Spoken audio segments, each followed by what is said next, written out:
வணக்கம். நீங்களும் உங்கள் அன்பு குடும்பமும் எல்லா வளமும் பெற்று வாழ்க வளமுடன். நான் சத்யதேவ் ரோஷன் பேசுகிறேன். இன்றைக்கி ஒரு முக்கியமான டாபிக் நம்ம பார்க்க போகிறோம்.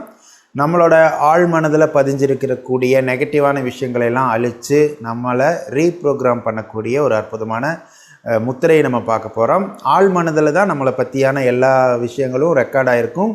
அதை தான் ஆல்மோஸ்ட் ஜெனட்டிக்ஸ் சென்டர் அப்படின்னு சொல்லுவாங்க, கருமையம் சொல்லுவாங்க. அந்த பகுதியில் நம்ம பிறக்கும்போது ரெக்கார்ட் ஆகிக்கும், இந்த மனிதனுக்கு இந்த சமயத்தில் இந்த மாதிரி நிகழ்ச்சிகள்லாம் நடக்கணும் அப்படின்ட்டு. அப்போ பிறந்ததுக்கப்புறம் நம்ம செய்யக்கூடிய செயல்கள் மூலிமா வரக்கூடிய விளைவுகளும் அங்கே தான் பதிவாயிருக்கும். ஆழ் மனதில் எந்த பழக்க வழக்கங்கள் நல்லா அழுத்தமாக பதிவாயிருக்கோ அந்த பழக்க வழக்கங்கள் தான் நமக்கு அந்த குறிப்பிட்ட தன்மையை தான் நம்ம பயன்படுத்திகிட்டு இருப்போம். அதனால தான் அவ்வளோ சீக்கிரத்தில் நம்மளால் புதிய விஷயங்களை ஏற்றுக்க முடியறதில்ல, நம்மளோட கேரக்டர் சேஞ்ச் பண்ணிக்க முடியறதில்ல. உண்மையை சொன்னோம்னா கேரக்டருங்கிறது மனிதனுக்கு கிடையாது, விலங்குகளுக்கு தான் ஒரு கேரக்டர், ஒரு தனித்தன்மைன்னு இருக்குது. மனிதனால் எந்த விதத்துலையும் இயங்க முடியும், எப்படி வேணால் இயங்க முடியும். நம்மளை தான் நம்மளே ஒரு கூட்டுக்குள்ளே அடைச்சி வச்சுருக்கோம்.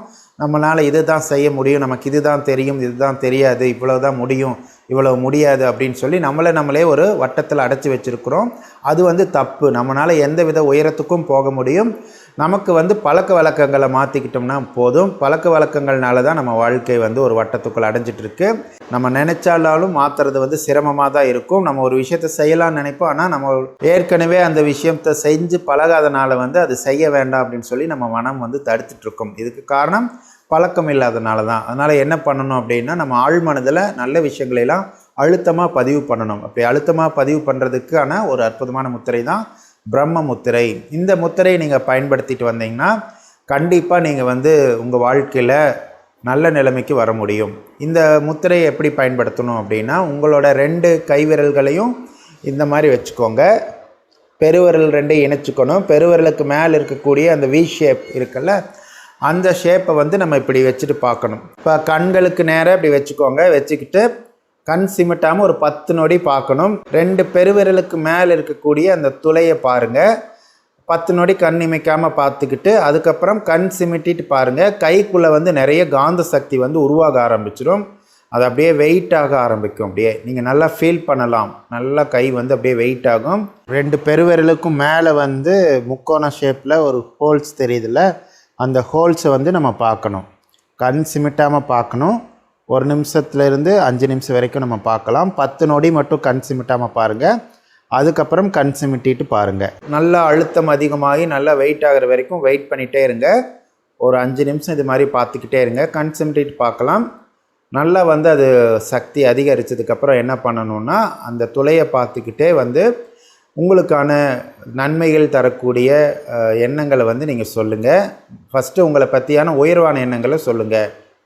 நான் மிகவும் சக்தி வாய்ந்தவன், என்னால் எதையும் சாதிக்க முடியும், என்னை சுற்றியுள்ள ஒவ்வொரு மனிதரும் என்னிடம் அன்பாகவும் ஆதரவாகவும் நடக்க வேண்டும். இப்போ உங்களுக்கு என்னென்ன வேண்டுதல் இருக்கோ அந்த வேண்டுதல் எல்லாத்தையும் நினைங்க. உங்களுக்கு கல்யாணம் ஆகணுன்னாலும், குழந்தை பாக்கியம் வர்றதுக்காகவும், அதே மாதிரி வியாபாரம் செழிக்கிறதுக்காகவும், நல்ல உடல்நிலைக்கும், உறவு நல்லா அமைகிறதுக்காகவும், எந்த வேண்டுதலாக இருந்தாலும் நீங்கள் வைங்க. அரசாங்க வேலை கிடைக்கணும், அந்த மாதிரி எதுவாக இருந்தாலும் நீங்கள் இதை பார்த்துக்கிட்டே சொன்னீங்கன்னா உங்களோட ஆழ்மனதில் போய் அது நல்லா பதிவாக ஆரம்பிக்கும். இதை நம்ம எப்போ செய்யணும் அப்படின்னா, நீங்கள் காலையில் எந்திரிச்சோன்னே நீங்கள் குளித்து முடித்ததுக்கப்புறம் இப்படி செய்யலாம். இல்லாட்டி தூங்கி முழித்ததுக்கப்புறம் உடனே கூட நீங்கள் இது மாதிரி செய்யலாம்.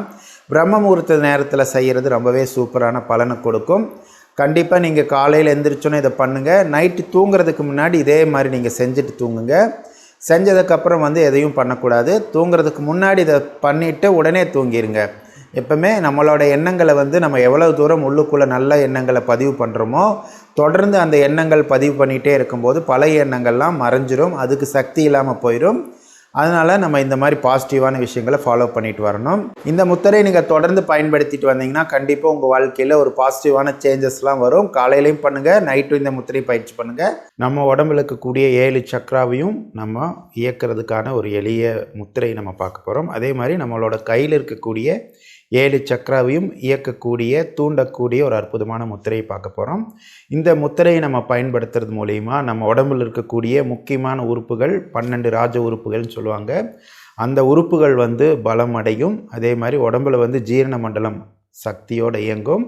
நம்ம உடம்புல எதிர்ப்பு சக்தி நல்லாயிருக்கும், நோய் எதிர்ப்பு சக்தி நல்லாயிருக்கும். அதே மாதிரி நம்ம உடம்பில் இருக்கக்கூடிய சக்தி ஓட்டம் சொல்லக்கூடிய இரத்த ஓட்டம், வெப்போட்டம், காந்தோட்டம், காற்றோட்டம், இந்த 4 வகையான ஓட்டங்களும் சிறப்பாக இயங்கும். இந்த முத்திரையை வந்து நம்ம பிறக்கிறதுக்கு முன்னாடியே அம்மாவோட வயிற்றுக்குள்ளே இருக்கும்போதே இந்த மாதிரி நம்ம கையை வச்சுட்ருப்போம். இதை வந்து ஆதி முத்திரைன்னு சொல்லுவாங்க. இதுதான் முதல் உலகத்தில் உருவான முத்திரை. சிவபெருமான் இந்த முத்திரையை பயன்படுத்தினார் முதல்ல அப்படின்னு சொல்லுவாங்க. அதே மாதிரி சித்தர்கள் முதல் கண்டுபிடிச்ச முத்திரை வந்து இதுதான். நம்ம பிறந்ததுக்கு அப்புறமும் குழந்தைகளெல்லாம் நீங்கள் வாட்ச் பண்ணிங்கன்னா தெரியும், சின்ன குழந்தைங்க பிறந்தோன்னா கையில் வந்து இப்படி தான் வச்சுட்ருக்கோம். கை இது மாதிரி இருக்குமா மூடிட்டுருக்கோம்.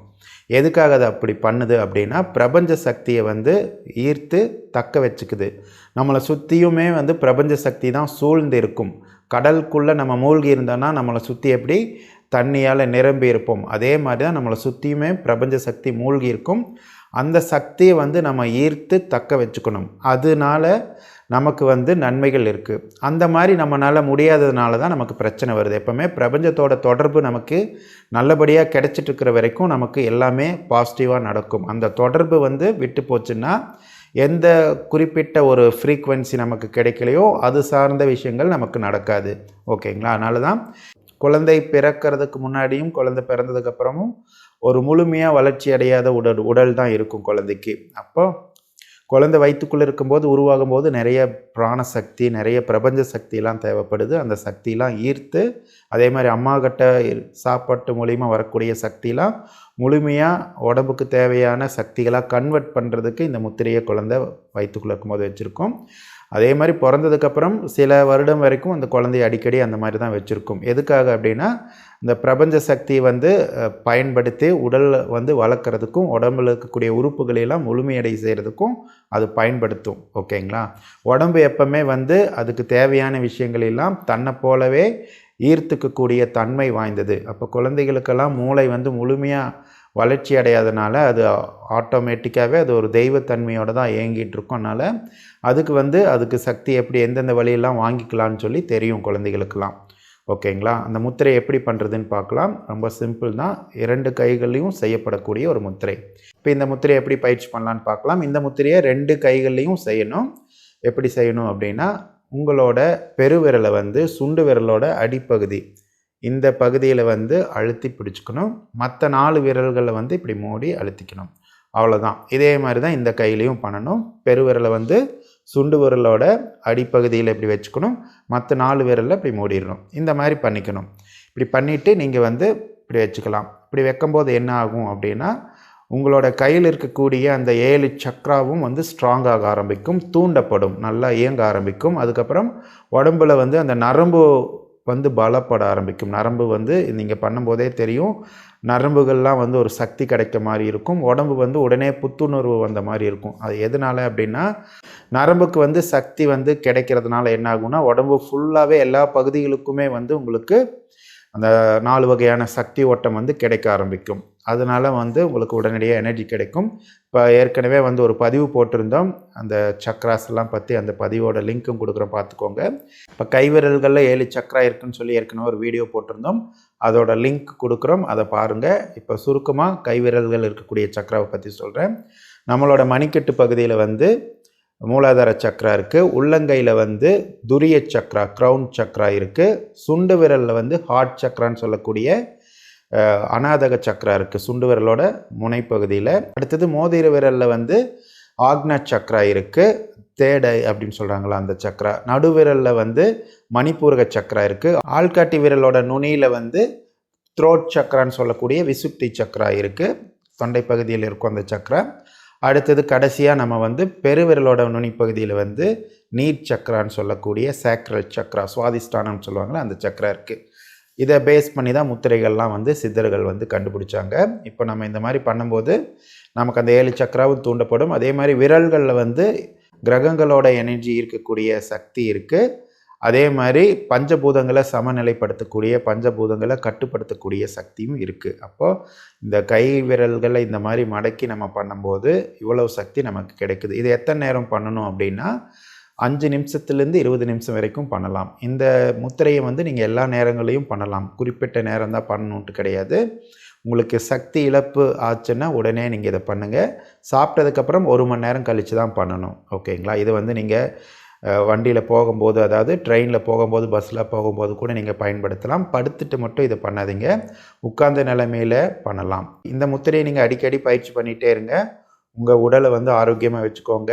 சக்ராஸ்லாம் ப்ராப்பராக இயங்குச்சுன்னா தான் நமக்கு வாழ்க்கைக்கு தேவையான எல்லா விஷயங்களும் கிடைக்கும். இப்போ சக்ராஸ்க்கும் நமக்கும் என்ன சம்மந்தம், ஏன் சக்ராஸ் வந்து ப்ராப்பராக இயங்கணுங்கிறத பற்றி பதிவை வந்து டிஸ்கிரிப்ஷனில் கொடுக்குறோம், அதை பார்த்துக்கோங்க. நீங்களும் உங்கள் அன்பு குடும்பமும் எல்லா வளமும் பெற்று வாழ்க வளமுடன்.